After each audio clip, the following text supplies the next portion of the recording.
Jadi masih ingatkan kemarin rumus agar mengusir rezeki. Oke? Jangan mengeluh. Nah, mungkin kemarin yang sebagian besar belum datang. Rumus mengusir rezeki, catat dan praktekkan. Biar tak datang rezeki itu. Jadi saya kan lama meriset, melihat, memperhatikan orang-orang. Kan banyak kiai, ABN, saya tuh dah sholat, dah ngaji, dah puasa, dah tahajud, ngapalah hidup saya masih susah ya? Banyak naik kayak gitu. Ada tak? Ada. Di sini apa di luar? Mantap. Di sini udah bahagia semua? Wah, iyalah, ada ikut pasar bahagia, harus bahagia lah dia. Tapi bahagianya hari Jumat ya. Kamis, Sabtu sampai Kamis pusing kayak di pala Batman. Ketemu di pasar jembatan tuh ngapa bu? Biasalah yai, ayam naik terus harga. 34 dah kan? 34 dah. Jadi banyak orang yang hari-harinya sudah merasa beribadah kepada Allah, lalu ternyata kenapa akhirnya ibadahnya mendatangkan, bukannya menghadirkan ketenangan dan kebahagiaan, justru ibadahnya membuat dia tambah susah, tambah gelisah, tak dapat hadiah. Jawabannya sederhana, karena ternyata ibadahnya itu hanyalah modus untuk datang ke Allah. Kita ajalah, kalau ketemu orang yang tampaknya agak lain orangnya, nampak-nampaknya nih udah lama tak muncul, tak pernah ke rumah, ya kan, tiba-tiba kalau dia ke rumah pasti ada apa-apa enggak kira-kira? Kok tahu ya? Hah? Memang tuh kalau orang jarang silaturahmi, tiba-tiba silaturahmi itu selalu pinjam duit gak dia? Ada juga. Tapi kebanyakan pinjam duit gak dia? Mulailah kan gelagatnya. Macam mana saya nak ngomongnya nih ya? Akhirnya gelutur, terus kaki goyang gini kan? Ya kan? Nah, macam mana bu ya? Ngapa kau nih? Itulah bu, susah saya nak ngomongkan jadi. Nah, ya kan? Jadi kita masih mending pinjam duit. Coba nggak dibilang pinjam laki kau boleh tak? Artinya kita tuh sebagai manusia tahu tak ada orang yang modus dan tulus dekati kita? Tahu kan, terasa kan orang tuh yang benar-benar tulus sama yang ada maunya dekati kita, betul? Kalaulah manusia tahu, Allah lebih tahu enggak? Mana orang yang datang ke Allah benar-benar tulus sebagai seorang hamba, dan mana orang yang datang ke Allah modus yang ngaku-ngaku hamba. Itu dua hal yang berbeda. Kayak orang ngaku-ngaku pengurus yayasan, ngurus anak yatim dan minta sumbangan. Tahu enggak kita dia merampok? Saya berkali-kali bawalah proposal tuh. Dari mana bu? Dari pondok yatim ini. Oke, berapa? Sekian santrinya. Saya minta nomor handphonenya. Saya telepon pimpinannya. Tak ada kami yang nyalakan yang proposal. Banyak. Bayangkanlah. Jadi, nih saya kasih tahu ya bunda ya. Bukan berarti orang yang casingnya beragama, benar-benar beragama. Kalau orang Melayu bilang antu belau, apa? Antu belau. Coba ulangi. Antu belau. Tidak semua orang, coba ulangi, tidak semua orang yang datang ke Allah benar-benar hamba. Sebagian besar ngaku jadi hamba. Dipikir Allah tidak tahu kali dia ngaku-ngaku. Oke, bedanya apa? Kalau hamba itu datang ke Allah, selalu datang dengan cara cari tahu maunya Tuhannya apa, namanya hamba. Kita ada orang-orang yang bantu di rumah kita. Ibu masak apa bu hari ini bu? Ibu nak makan apa bu? Ibu nak belanja apa bu? Bu cucian dah dicuci bu? Kan begitu kalau orang bekerja, betul? Tapi kalau dia datang dengan cara datang casingnya hamba, sholat, tapi di balik sholatnya dia pun mungkin karena saya rasa tidak paham tentang ilmunya. Lalu dia doa, dia minta, tapi semua doanya tentang dirinya, bukan tentang Tuhannya. Jadi kiai macam mana benar? Tak boleh ke kami itu minta sakit? Coba sebut lihat di Quran. Mama, boleh tak boleh ke kami minta sembuh? Tak boleh ke kami minta kaya? Tak boleh ke kami minta sehat? Tak boleh ke kami minta anak, minta jodoh? Boleh. Tapi dengan catatan yang jauh lebih penting adalah minta petunjuk sama Allah. Kurang-kurangi doa minta lunas hutang. Terus kiai, mintalah biar boleh hutang lagi.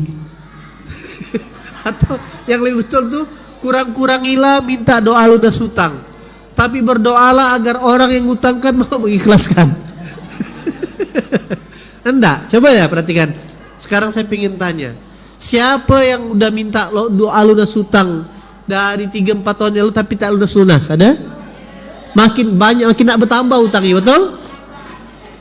Dengarkan caranya. Jadi di dalam ketika kita meminta sesuatu yang tentang itu kepentingan kita, maka Allah yang Maha Rahman dan Maha Rahim meeting dengan malaikat tanya, lalu kalau aku kabulkan ngapa memangnya? Saya ingin tanya, kira-kira kalau Allah kabulkan lunas hutangnya, bertambah tak catatan amal kita?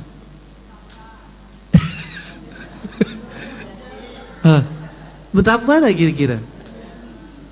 Itu kenapa, contoh, ketika Nabi Ayub sakit, adakah dia minta sembuh? Enggak, minta apa dia? Masih ingat doanya? Apa? Oh, cuma satu orang ya, baca sama-sama. Anni masani yadurru wa anta arhamur rahimin. Sesungguhnya ya Allah, aku ini sedang sakit dan Engkau Maha Pengasih lagi Maha Pengasih. Ada yang minta sembuh? Tak ada. Lebih besar suara TPA di bawah bagi. B, kasih tahu B, anak-anak di bawah. Atau kita pindah ke bawah ya kali? Atau mau ikut nyanyi gak kita?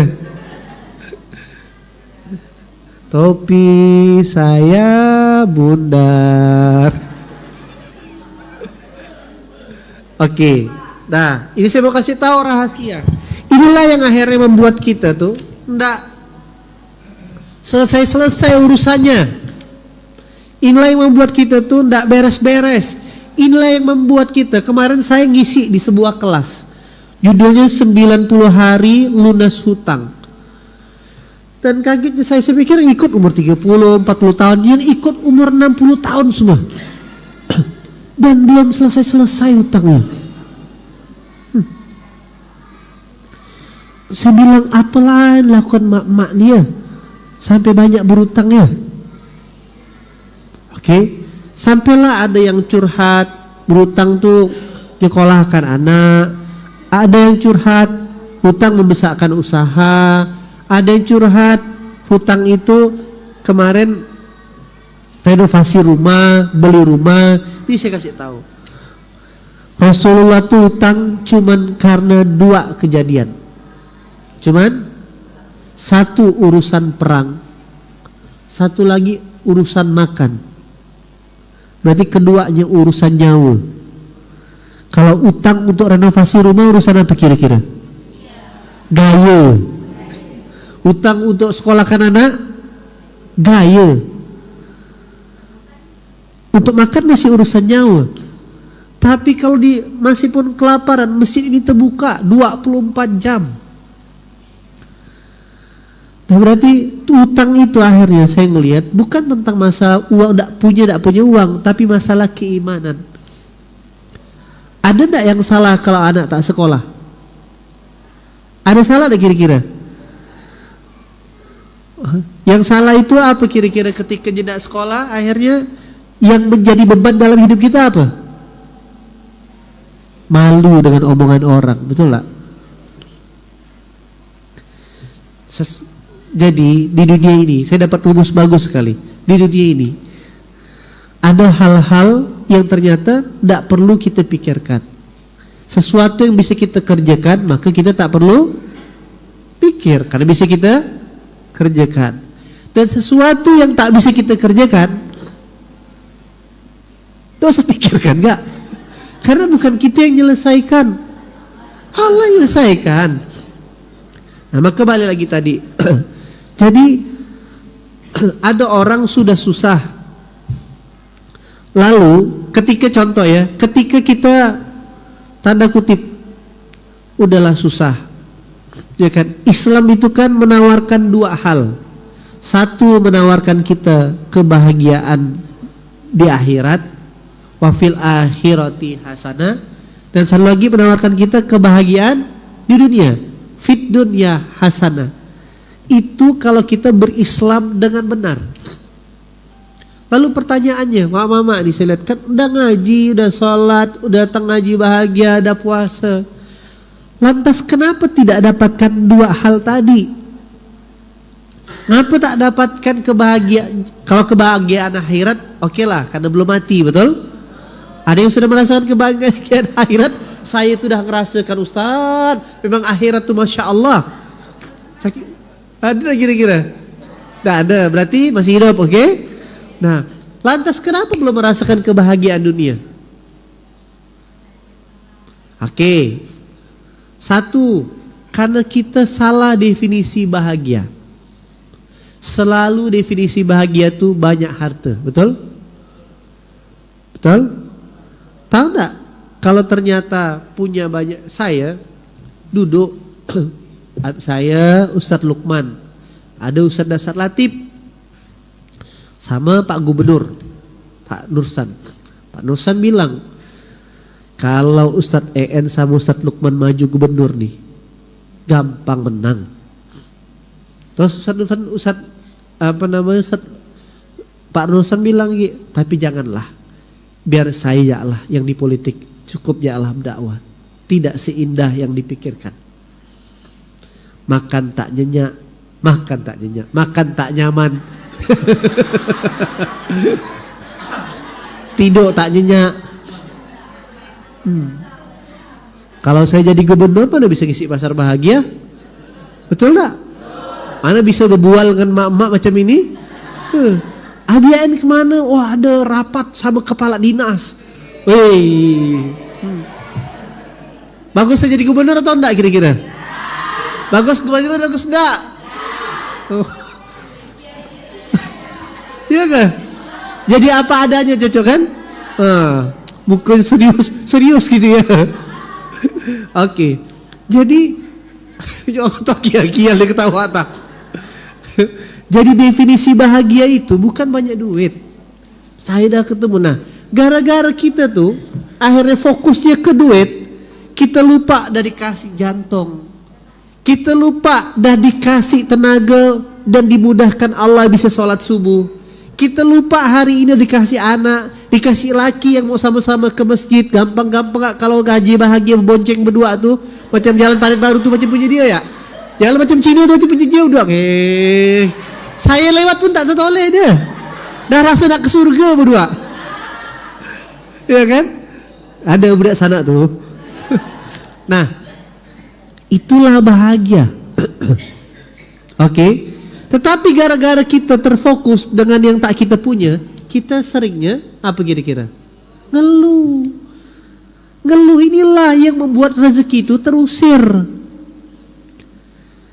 Pagi-pagi, saya itu baru ngerti, dulu belum ngaji. Nenek saya bilang, apalah kau di pagi-pagi udah ngomel, jauh rezeki, tahu enggak? Habis. Pernah dengar enggak nenek ngomel kayak gitu? Saya pikir cuman mitos, ternyata benar. Karena rezeki itu datang di kondisi bahagia. Oke? Dan ngomel itu ngeluh. Ngomel itu nular. Ngomel itu ngeluh itu nular, ngomel itu nular. Pernah enggak kira-kira mak ngomel-ngomel di rumah, ngomelkan bapak. Habis itu bapak tak berlawan, marahkan balik, kena smash balik, takut. Ujung-ujungnya anaknya kena sikat. Betul? Nah, saya tarik lagi benang merahnya. Jadi terkadang rumus terbesar yang membuat kita belum bahagia hari ini karena mengeluh. Dan parahnya lagi, coba ya, alah mak, udah tanggal 1 lagi, nah bayar SPP muda lagi. Nah, belum lagi listriknya kedip-kedip. Hei, Pak, kapan Pak gajian Pak? Belai. Jadi dia ngomong sama laki itu urusan duit ya. Kapan Pak gajian Pak? Kapan ditransfer? Kira-kira betah gak laki tinggal di rumah macam itu? Hah? Tak ada kan Pak? Dia tak pernah tanya, Pak, Bapak mau makan apa? Jarang dah. Awal-awal kawin dia nanya begitu. Aisyah, itu cuma terjadi di parit gendang gendes. Merampok ya. Sekarang saya tanya sama Bapak, Pak, ada enggak bini tanya, Pak mau pijit Pak? Ada enggak? Tahu. Itu awal-awal nikahnya. Paling sehat 2 hari sekarang. Pokok enggak, omongan itu tuh muncul paling tanggal 1 sampai tanggal 5. Di atas tanggal itu dah goodbye dah. Hah? Allah itu buntat manusia memang. Nah tapi coba ya, saya ingin ngajak, mari kita rubah. Contoh, kita nih udahlah bukan lahir dari keluarga kaya. Tidak lahir, taruh aja tidak akan perminum, taruh di sana. Tidak mungkin saya dikirim, ini kesalahan dalam terama. Pak Ibu boleh. Ada buah, mana mungkin aja rampot kadang budak-budak. Makanan, minuman, oke jadi ya Bu, cocok dah Bu. Kalau gitu stand up komedi nasi padang sekali taruh sini. Betul kan?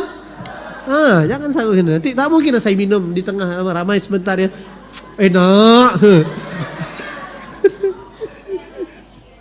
Oke. Nah balik lagi. Jadi gini, kita nih udahlah terlahir bukan terlahir dari keluarga kaya, betul? Ada yang datuk orang tuanya yang punya tanah separit baru nih? Tak ada.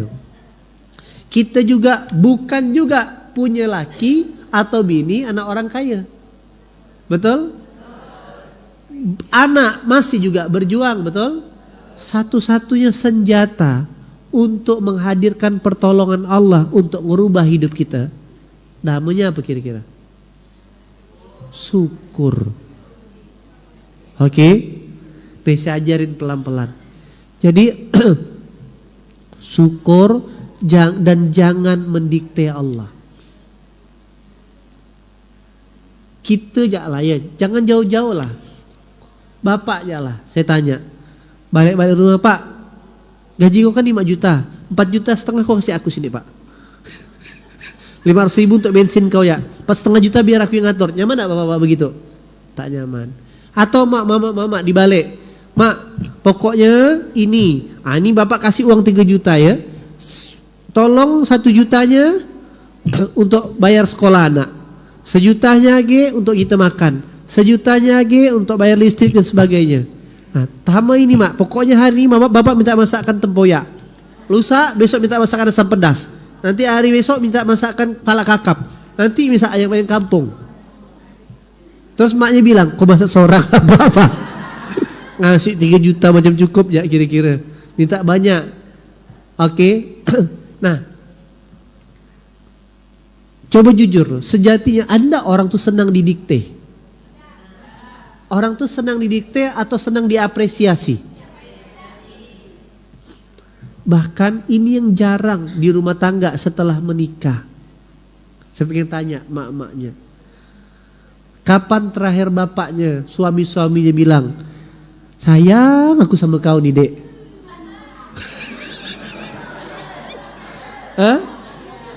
Sayang aku sama kau nih dek. Ya Allah, beruntungnya aku nikah sama kau nih. Ada. Oh, biasanya tiap hari tuh karena duit tak ada. Nah, artinya ucapan syukur itu jauh lebih menghasilkan energi ketimbang ucapan mengeluh. Oke? Dan Allah sudah kasih tahu, teman-teman, Bapak Ibu sekalian, apa Allah sebutkan? La in sakartum la azidannakum. Kalau kau bersyukur, maka akan aku tetap. Nah, kita tuh cuma sampai di situ ya kadang stopnya. Kita lupa di ayat berikutnya. Wala in kafartum. Kalau kau kufur, kalau kau ngeluh, kalau kau merasa susah. Kenapa orang tuh merasa susah? Sebenarnya tidak ada orang susah, yang ada dia merasa susah. Merasa susah. Saya sudah tes. Ini tentang latihan di kepala. Contoh, saya jogging misalkan. Kalau jogging di atas 2 kilo, tidak berhenti lari.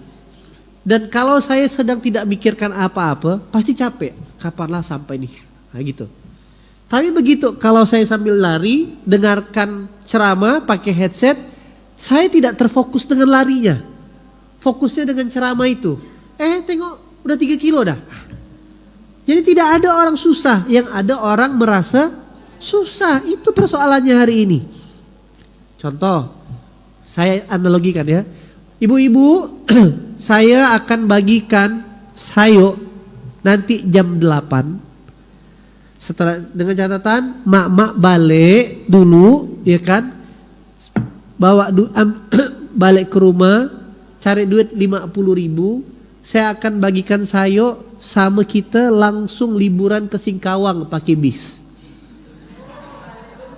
Mau gak ikut? Mau kan? Sakit. Siapa deh, lama tak diajak libur sama lakinya. Parit baru, pasar jembatan. Parit baru, pasar jembatan itu ya hari-hari. Paling banter diajak laki jalan ke kuburan Cina depan. Kau pikir aku nak mati ke apa? Oke, mau nak kalau saya bilang jam 8 kita kumpul lagi? Hah? Pokoknya ada tak ada saya tunggu, saya tinggalkan. Sekarang saya sudah siapkan 3 bis Damri ber-AC. Kita akan masak-masak di Singkawang, siapkan tenda. Berangkat tak kira-kira? Gas, semuanya gas. Sian, boleh. Tapi nanti bolehlah kita buat ya. Parit baru rihlah. Nah, oke. Sepakat? Oke. 2030 kita buat. Oke, tapi kalau saya ganti jam 8 saya akan kasih sayur, kita kumpul lagi di sini sekaligus catatannya setoran jus 30. Datang tak kira-kira? Gula. Langsung dibilang, Assalamualaikum ABN, mohon maaf ada tamu rumah saya. ABN tiba-tiba sakit perut pula. Nah, tak pernah pula nih sakit perut macam ini, putar pula perut saya. Oh iya BN, ini mohon maaf lah saya ini belum bisa datang Tasmi ini, kebetulan nenek nih minta pirangkan rambut. Coba sama-sama jam 8. Satu langsung semangat, gas, tak ada alasan. Pokok balik ke rumah, nak kau urusan rumah, bawa pergi. Mana pergi dok, beli boh. Yang satu lagi, kau bilang kan sama Ustaz mak sakit. Kau pergi kelah ke Ibu Yaya, sampaikan ke ABN, mak sakit perut. Datanglah anaknya, mana mak kau? Kata mak ABN, mak suruh bilang, saking jujur anak nih, mak sakit perut. Terus betul-betul sakit perut? Tidak, tadi aja makan rujak di rumah. Dia bilang tuh, bisa makan rujak Ben. Nah, coba. Kenapa peristiwa yang pertama semangat, yang kedua banyak alasan?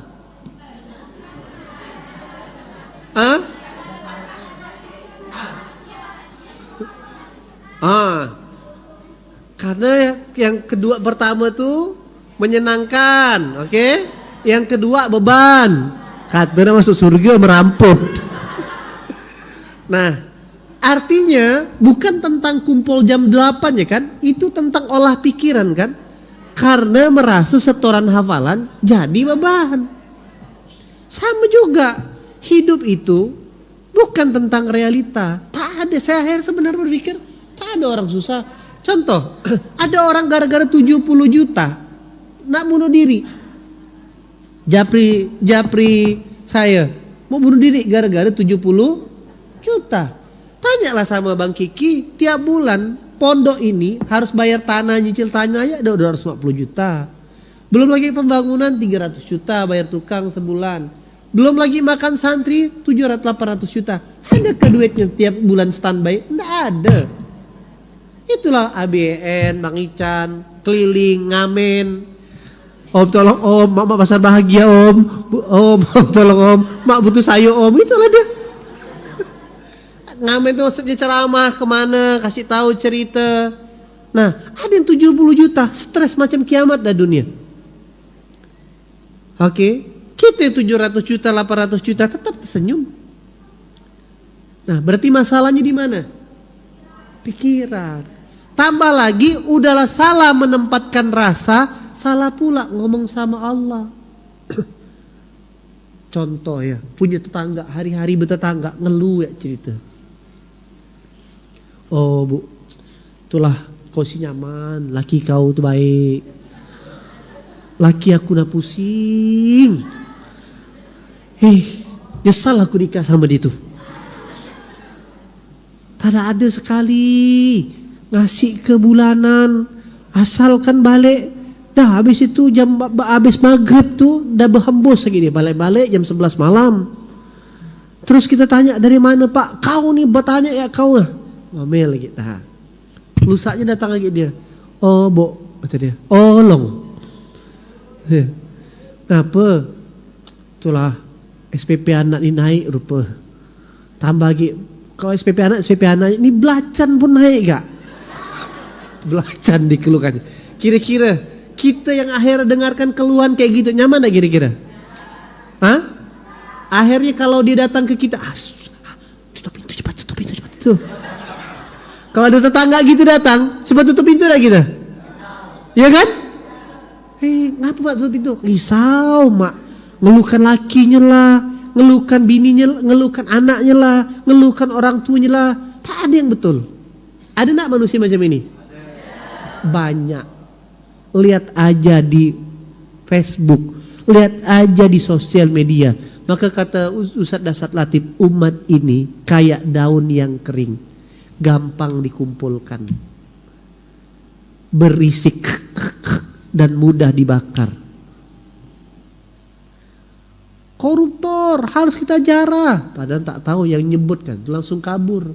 Habislah rumah salah satu pejabat misalkan, padahal belum nggak tentu dia korupsi. Ditarik datanya uya-kuya itu bangun rumah pakai duit jadi artis, bukan pakai duit jadi DPR. Nah, habis itu baru nyesal yang ngambil itu. Itulah umat. Oke. Bagi contoh kan misalkan. Nah, itulah kondisi hari ini. Orang karena tak pandai mengolah rasa, bukan hanya olahraga, tapi yang penting olah rasa. Karena tak pandai olah rasa, ujung-ujungnya sukanya apa? Ngeluh. Nah, kebayang enggak? Kita aja ngunci pintu, betul? Gimana kalau Allah ngunci pintunya? Ada aku ngomong sama tembok ya, kau merampot ya, kau sholat untuk urusan kau kan? Kau tak pernah mikirkan kepentingan aku. Kau tak pernah mikirkan bagaimana makmurkan masjid. Kau tak pernah kepikiran bagaimana ngajak orang untuk bertaubat. Kau tak pernah mikirkan bagaimana ngajak orang ngaji. Kau tak pernah mikirkan anak yatim. Semua urusan kau, urusan laki kau, urusan bini kau, urusan anak kau, urusan rumah kau. Nah, kau ngomong ya sama tembok nih kata Allah. Betul? Jangan-jangan selama ini kita ngerasa kita sedang sujud, tapi pintunya dikunci sama Allah.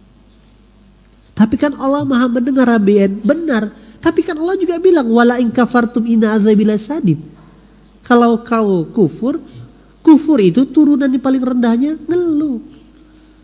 Demi Allah, tidak ada kesusahan yang Allah turunkan kepada seorang hamba selain Allah lengkapi nikmat yang lain. seorang tunanetra tak bisa ngelihat memang, tapi Allah kasih kepekaan telinga sehingga dia bisa ngafal Quran dibanding kita yang matanya lengkap. Ada seorang yang tak punya kaki bisa menjadi motivator dan pengusaha nasional, sementara ada orang yang merasa punya kaki mengeluh dan terus minta-minta, merasa kekurangan. Jangan-jangan inilah yang menyebabkan rezeki-rezeki kita makin ketahan, dan kita tuh mungkin kita memang udah rajin sholat, sudah tidak bermaksiat, tapi tanpa sadar bermaksiatnya kita bahkan dalam doa. Bahkan dalam doa. Nah, ini yang harus sengaja, ayo rubah, ayo bangkit. Dan menurut sains penelitian, ada kemarin saya ngelihat seorang pengusaha cerita, saya dulu profesinya adalah tukang cuci piring di sebuah restoran. Ketika saya minta kaya, minta punya banyak uang, saya tak kaya-kaya, tidak dikabulkan oleh Allah. Tapi begitu saya ganti doanya, makasih ya Allah sudah kasih aku pekerjaan, makasih. Sehingga gini, ada dua orang, yang satu tiap hari ya Allah moga-moga minta kaya, minta ini, minta itu. Yang satu dibilang makasih. Begitu masuk kantor, energinya beda. Yang satu masuk kantor lemas, malas, ngerasa gajinya tidak cukup. Yang satu masuk kantor semangat, padahal sama-sama 2 juta gajinya. Yang semangat ini terlalu senyum, selalu tanggap ketika bosnya minta bantuan, selalu cepat, selalu semangat. Akhirnya dia yang naik pangkat. Tanpa sadar dia mengantarkan dia jadi pimpinan di restoran itu. Ngerti, jadi pimpinan lama-lama membuat dia punya 2 restoran, kisah nyata. Nah, coba angkat tangan kanannya, tepukkan sebelahnya, saudaraku. Jadilah ngeluh, dah tua dah kita nih. Jangan sampai masuk kubur masih ngeluh, mati kita sama cacing. Kata naga bonar, sudah kubilang jangan bertempur, matilah kau kena makan cacing. Sudah kubilang jangan ngeluh, kena bantai Allah di kuburan nanti. Oke, gantian sebelahnya. Saudaraku, sebelum ngasih tahu orang, tengok-tengok lo diri itu. Ndak kekawin ngeluh sama aku semalam. Oke. Jadi mengeluh ini sebuah tindakan yang kita tak sadar itu adalah dosa dan maksiat, dan membuat kita ketahan rezekinya oleh Allah. Oke. Nah, maka ganti mulai hari ini doanya banyak bilang makasih ya sama Allah.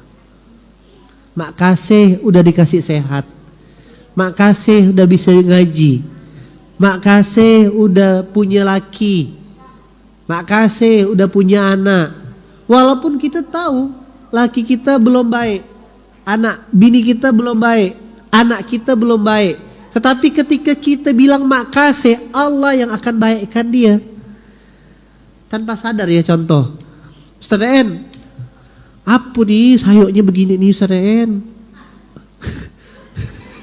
Kenapa sikit benar nih sosisnya? Itu sama gak dengan mengatakan tak keren produk, tak can bagi-bagikan kok tapi sayurnya jelek? Betul gak kira-kira? Akhirnya kalau dengar dengan panitia bahkan sampai kecewa dak yang ngasih. Padahal bukan dia yang mau begitu. Mungkin ada yang terlupa. Sama gak ke Allah? Tanpa sadar ketika kita bilang ya Allah, tak sanggup aku dengan laki aku ya Allah. Tak kuat ya Allah. Coba ada sudut pandang lain. Malaikat lapor ya Allah, tahu mak-mak di Parit Baru tuh ya Allah, agak kompak ngeluhkan lakinya. Kata Allah,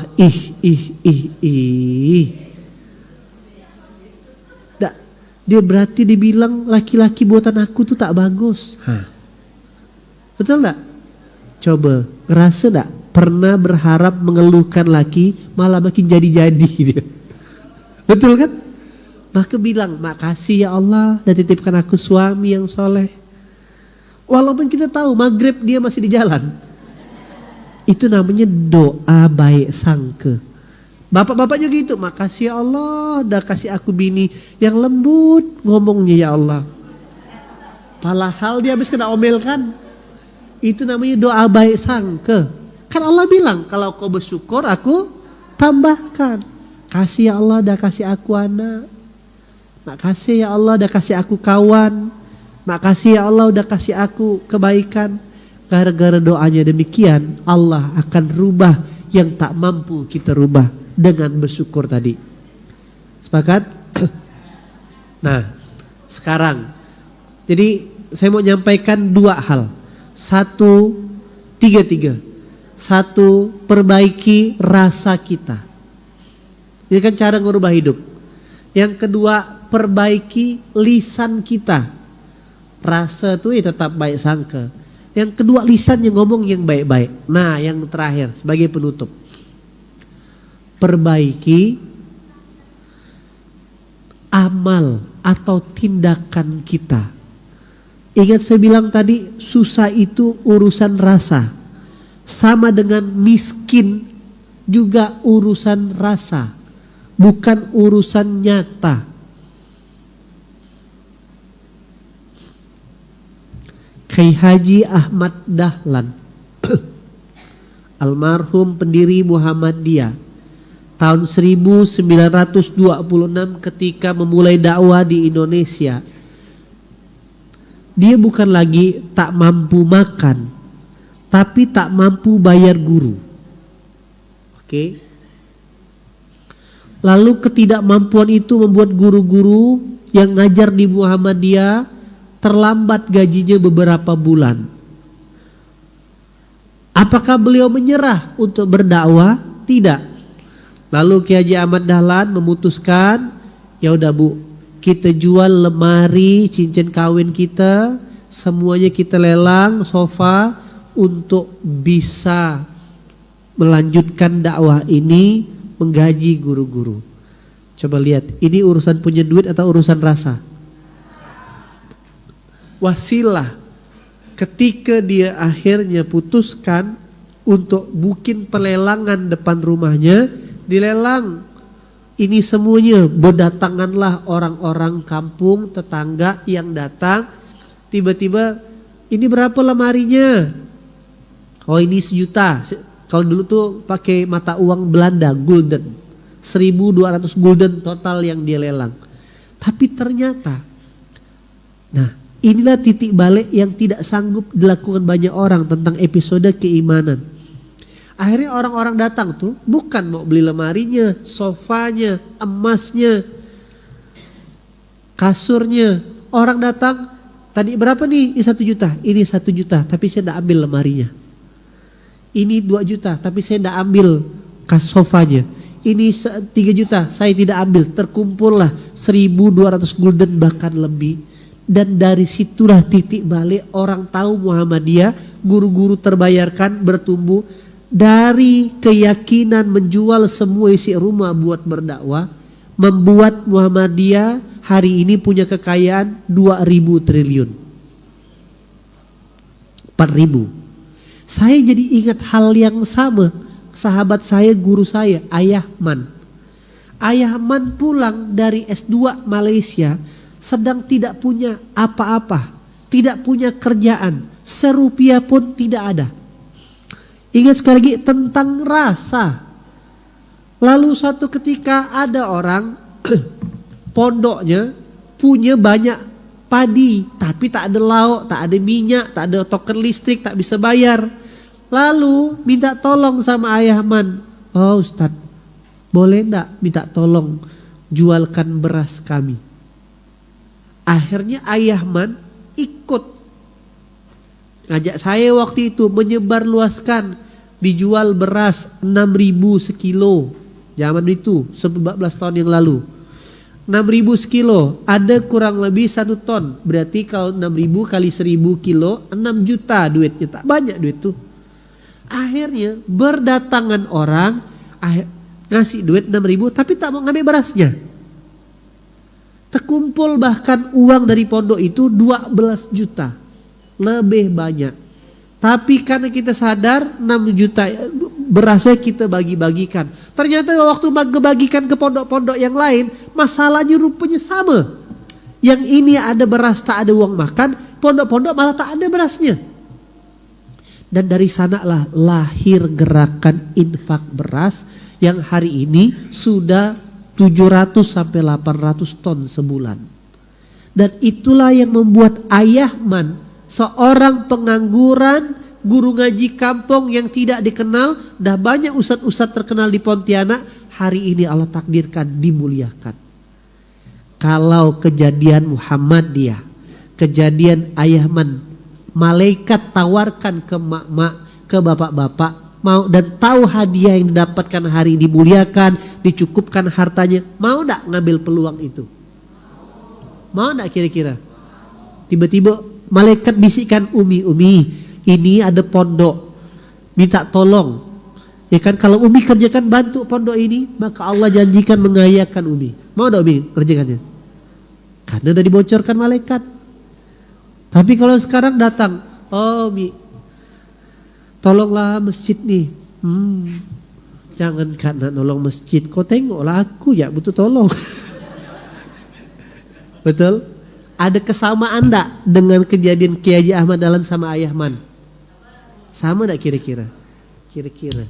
Kalau hal yang sama kita lakukan dan akhirnya saya pun ngerasa titik balik kehidupan saya, ngerasa Bang Kiki juga ngerasa ketika diminta sama Abah Irfan bangun masjid ini. Apa kepinjau duit? Nggak ada.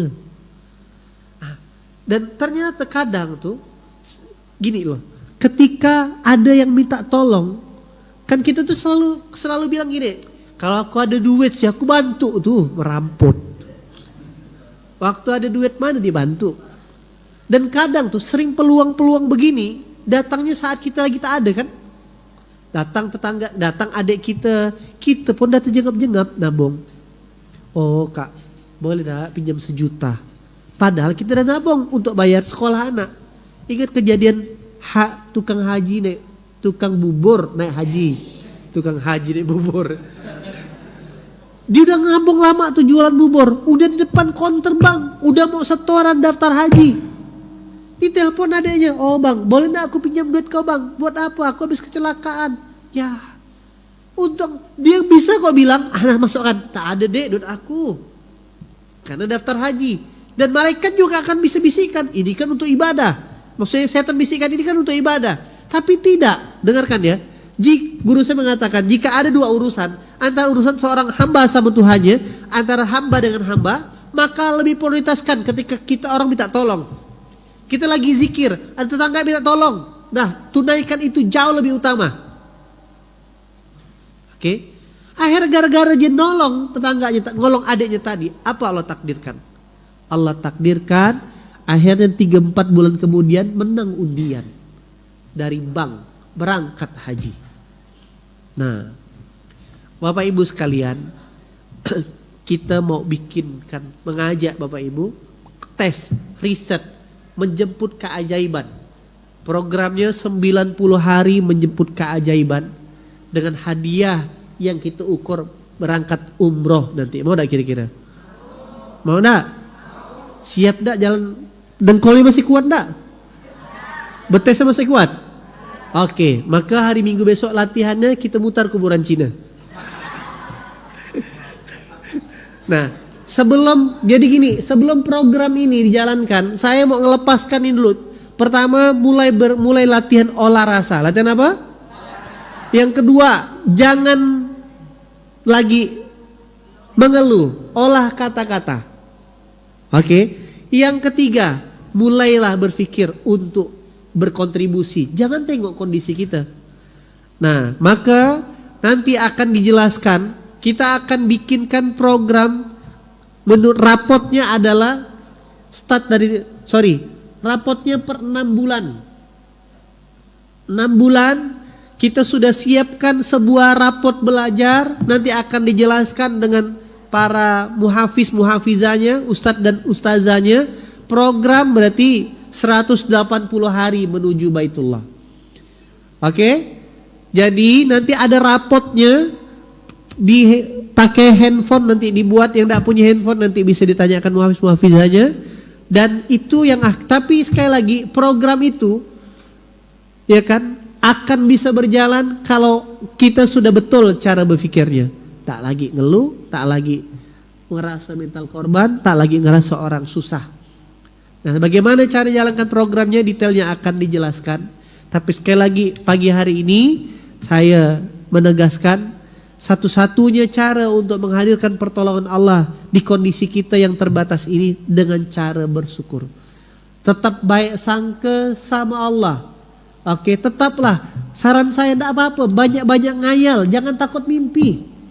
Seringkali kita yang membatalkan mimpi kita. Mana mungkin kami ustadz, apalah kami ini orang kampung, orang tadak. Gak dia bilang didiknya tadak.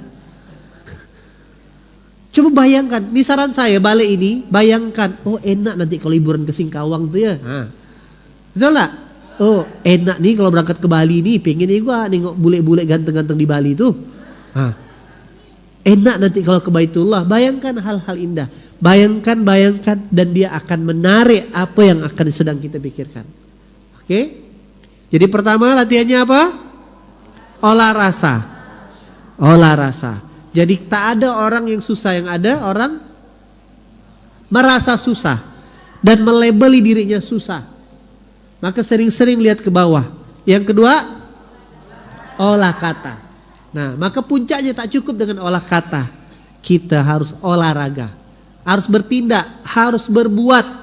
Jangan hanya jadi penikmat dakwah. Mulailah berpikir apa yang aku bisa tanam benih dalam dakwah ini. Oke? Nah, maka nanti di kelas itu akan kita ada tugasnya, tugas datang ke sini ngaji, ngajak orang dan sebagainya. Itu yang akan membuat kita bertumbuh. Begitu bunda-bunda, ayah-ayah yang dirahmati Allah, selamat praktek. Semoga kita ditakdirkan Allah bisa mendapatkan janji Allah, kenikmatan akhirat dan kebahagiaan dunia. Al-Fatihah. A'udzubillahi minasyaitonirrajim. Bismillahirrahmanirrahim. Alhamdulillahirabbil alamin arrahmanirrahim maliki yaumiddin. Iyyaka na'budu wa iyyaka nasta'in ihdinas siratal mustaqim. Siratal ladzina an'amta 'alaihim ghairil maghdubi 'alaihim waladdallin. Amin. Allahumma rabbana anzil 'alaina ma'idatan minas sama' takunu lana idali awalina wa akhirina wa ayatan minka warzuqna wa anta khairur razikin. Ya Allah, ya Rahman, ya Tuhan kami, terima kasih ya Allah telah menghadirkan kami di muka bumi ini dan melahirkan kami dari keluarga yang berjuang, dari seorang ibu dan ayah yang membesarkan kami dengan rezeki yang halal. Semoga Engkau memberikan takdir yang baik untuk kedua orang tua kami. Rabbir firli zunubi wali walidayya warhamhuma kama rabbayani shirara. Ya Allah, makasih ya Allah sudah hadir berikan kami pasangan yang menyenangkan hati, yang membuat kami bisa ada dan nikmati kebahagiaan sampai detik ini. Rabbana hablana min azwajina wa zurriyatina qurrata a'yunil muttaqina imama. Makasih ya Allah telah berikan kami anak-anak yang soleh dan soleha, sebagaimana Kau berikan Sulaiman kepada Daud, Ismail kepada Ibrahim, Zakaria, Yahya kepada Zakaria. Rabbi habli minas solihin. Terima kasih ya Allah sudah berikan kami teman yang menyenangkan untuk sama-sama belajar. Semoga teman kiri dan kanan kami adalah orang-orang juga tetangga kami di surgamu ya Allah. Teman-teman kiri depan belakang kami adalah orang-orang baik yang membersamai, dan semoga Engkau berikan takdir yang baik untuk teman-teman kiri kanan dan belakang kami ya Allah. Ya Allah, ya Rahman, ya Tuhan kami, berilah kami kesempatan, karuniakanlah kami kesabaran atas hal-hal yang kami tidak tahu maksud dan rencanamu ya Allah. Maafkan kami yang sering berburuk sangka, sering mengeluh, sering menyelah dan sering menyerah atas ketetapan yang Kau berikan, padahal Engkau sudah sampaikan tidak ada beban bagi seorang hamba melebihi kemampuannya ya Allah. Ya Allah, ajarkanlah kami bagaimana cara mensyukuri nikmat-Mu. Rabbi auzi'ni an askura nikmatakallati an'amta alayya wa ala walidayya. Dan ajarkan kami cara berbuat ya Allah. Wa an a'mala solihan, serta kumpulkan kami dengan orang-orang yang soleh ya Allah. Tardohu birahmatika fi ibadika solihin. Ya Allah, ajarkan kami juga ya Allah, karuniakanlah kami keikhlasan atas apa yang sudah kami kerjakan ya Allah. Rabbana taqabbal minna innaka antas samiul alim. Dan ajarkan kami ya Allah agar selalu menjadi hamba yang bersyukur. Allahumma ja'alni abdan syakuran, Allahumma ja'alni ibadakal mukhlasin. Rabbana atina fid dunya hasanah wa fil akhirati hasanah wa qina azabannar. Walhamdulillahi rabbil alamin. Allahumma shalli ala sayyidina Muhammad. Jazakallah khairan kasiran.